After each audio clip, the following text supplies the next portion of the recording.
Ayan guys, so umaandar yan. Nung pinagawa ko yung stoplight, kasi ayaw gumana, ang nangyari, kinalaslat itong buong dashboard.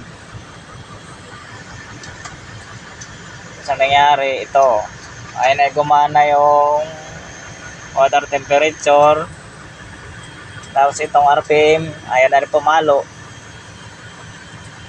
Tapos yung headlight ko, okay naman yung headlight. Pero pagka naka-high beam, blackout yung isa sa kanan. Kaya pag nag-passing light, bulag nga yung isa. Parang kumikindat.